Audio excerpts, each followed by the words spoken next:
Have you ever wondered why a pencil appears to bend when placed in a glass of water?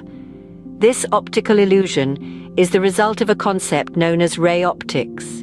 Today, we are delving deep into the world of ray optics, a branch of physics that describes how light behaves as it travels, including how it bends, bounces, and interacts with different materials. First on our list is reflection. This is a fundamental concept that you are familiar with, even if you don't realize it. Reflection is the bouncing back of light when it hits a surface. It's the reason you can see your face in a mirror. The angle at which light hits a surface, known as the angle of incidence, is equal to the angle at which it bounces off, or the angle of reflection. Think of it like a ball bouncing off a wall. It will rebound at the same angle it hit the wall. Next, we move on to refraction. Ever noticed how a straw seems to bend when you put it in a glass of water? That's refraction at work. Refraction occurs when light passes from one medium to another, causing it to change speed and direction. The bending of light is due to a change in its speed as it moves from one medium, air, to another, water.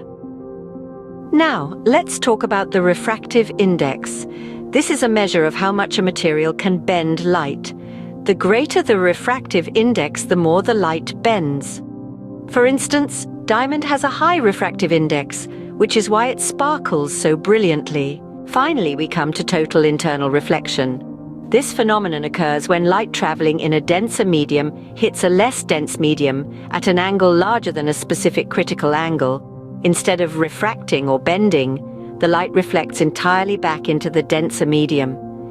This is how fiber optic cables work, using total internal reflection to transmit light signals over long distances. To summarize, we've learnt that reflection is the bouncing back of light from a surface, and the angle of incidence equals the angle of reflection. Refraction is the bending of light due to a change in speed as it moves from one medium to another.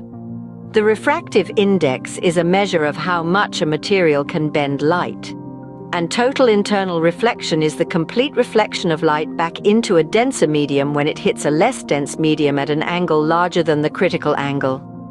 Understanding these concepts gives us a better grasp of the world around us, from the sparkle of a diamond to the bending of a straw in water, and even the functioning of the internet.